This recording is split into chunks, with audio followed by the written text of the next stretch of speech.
দেখো আমি দুটো বড় সাইজের ঝিঙে নিয়েছি, একদম নরম, কি সুন্দর ঝিঙেগুলো দেখো। আর এখানে আমি একটা ঝিঙে কেটে নিয়েছি। তো বন্ধুরা, শ্যামলী মণ্ডল ইউটিউব চ্যানেল থেকে সব বন্ধুদের আমার স্বাগত। পুরানোদের পাশে থাকার জন্য অনেক অনেক শুভেচ্ছা, নতুনদের অনেক অনেক ভালোবাসা জানিয়ে আমার চ্যানেলটাকে সাবস্ক্রাইব করার অনুমতি রইল যদি নতুন বন্ধু হয়ে থাকো।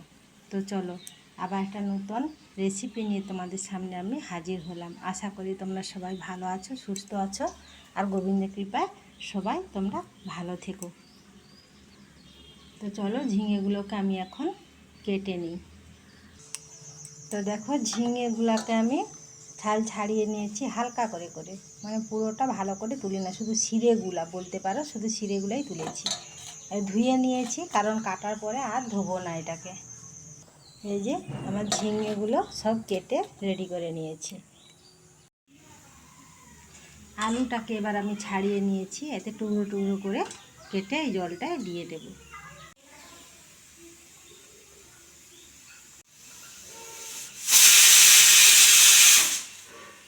এবার একটা টমেটো নিয়ে রেখে দিচ্ছি। এই যে আলুগুলোকে টুকরো টুকরো করে কেটে নিয়েছি, আর একটা টমেটো নিয়ে নিয়েছি।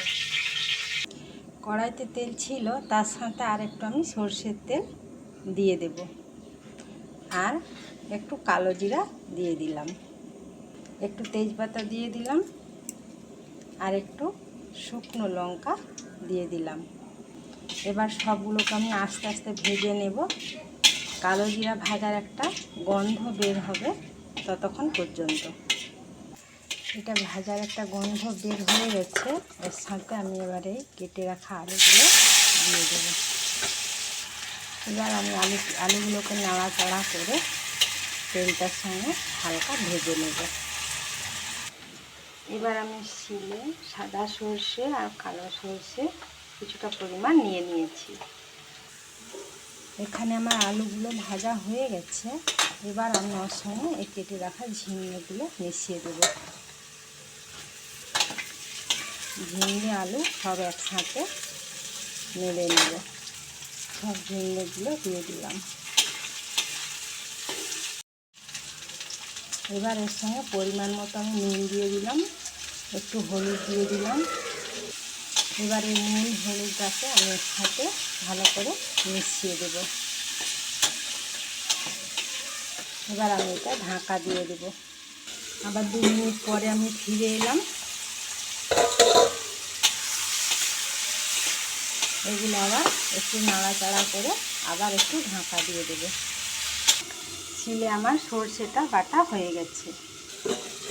এবার আবার 2 মিনিট পরে ফিরে এলাম। এটা অনেকটাই ভাজা ভাজা হয়ে গেছে।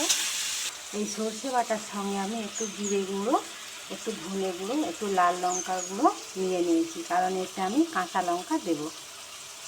এতে আমি এবার সব মশলা বাটাগুলো ঢেলে দেবো। এবার আমি ভালো করে মশলাটাকে এর সাথে মিশিয়ে কষিয়ে নেব।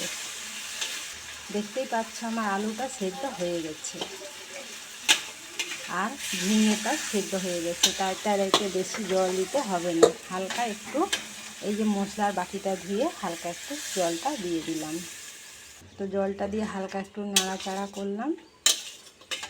এতে আমি এই কেটে রাখা টমেটোটা দিয়ে দিলাম।